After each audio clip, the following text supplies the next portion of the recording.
G'day, Ag. Hey. What's going on? Not much. Hey, so we've got a new album coming out. May 20th, Bloodbath Bizarre. Why is it your problem? Why is it my problem? Well, because I'm featured on there. You are, yeah. Yeah, as a pretty central part of it, I guess. Well, how did you come to join Strawberry Lipstick is going to be the first question. Well, might be familiar from other members. I ended up at the RSL with you guys. Where is this? Yeah, you and Parker. I thought I was just going for a beer. Turns out I was getting recruited. You were. Yeah. Yeah. Yeah, and since then, I think we had our very first practice, and right after that, you said, well, we're going to organise our first gig. And I was like, okay, we should make some songs. It was a good idea to make some songs before the gig, wasn't it? Yeah. Some of the songs that people will see on Bloodbath Bizarre have evolved a lot since that was recorded, because as people, may or may not know, that was our first gig, Bloodbath Bizarre, right? We were pretty ambitious, I think. But it was good that we were able to pull together a set in such a short time. And, the genesis of those songs is there. Like, when these are released as the proper studio recordings, right? I think it'll be interesting for people to compare them to the very early versions as well. Yeah, because there's some tracks on there at Bloodbath Bizarre that were just kind of jams at that point. It was like... It was a riff that I came up with, probably the week before the gig, maybe the day before. And then we just kind of went off that. There was a few songs in there with structure. There was some with not so much structure. No, there were some songs which were very much just a riff and me jumping in on top of them and just ad-libbing. Yeah. Which I think, I enjoyed, but I can see how the songs have been polished since then. And perhaps, people will see...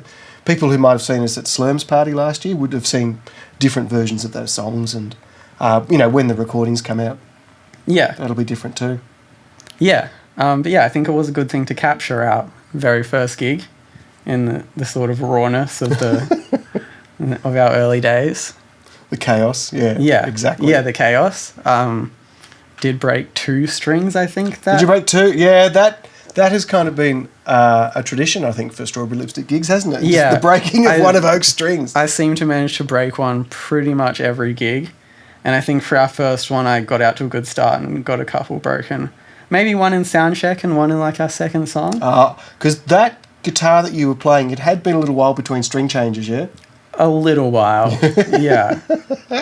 My fingers were also bleeding by the end of the night, so... Well, people that have looked at the cover art for this release, right? We've sort of censored it a little bit for the social media platforms, right? But that original image is of your fingers bleeding because you've been strumming, very, very enthusiastically. So yes, I don't think it was even the old strings. I think it was just playing them very hard, and it was pretty exciting, wasn't it? We all got dressed up. Yeah, it was definitely a moment. And there was just so much preparation leading up to it, just in planning and practice, and a lot of chaos in that as well. But what happened in the lead up to this gig? Because there were a few things that we had to get done before we could do this gig. The first thing was actually getting songs to perform, and then on top of that, we realised that we sort of had to do a lot of the organising ourselves. And I don't know if anyone really wanted to do that, but we sort of split off the jobs a bit. And I wouldn't say we were organised, but it happened. So it did happen. And we've got the proof of it too. We've got the proof. It's there for people to watch. So yeah. May 20th, Bloodbath Bizarre. Oak's on it. I'm on it. Some other people are on it. Yep. They know who they are. Check it out. Yeah. Shout out Benito Engineering. Yep. Shout out Afshin, who changed my string when it broke. Oh, Afshin was a real lifesaver. Yeah. Because I was way too hyped up to focus on what a string was doing. And he changed it very quickly, and we got on with the set. Yeah. So shout out both of them. Easy. Thanks, Oak.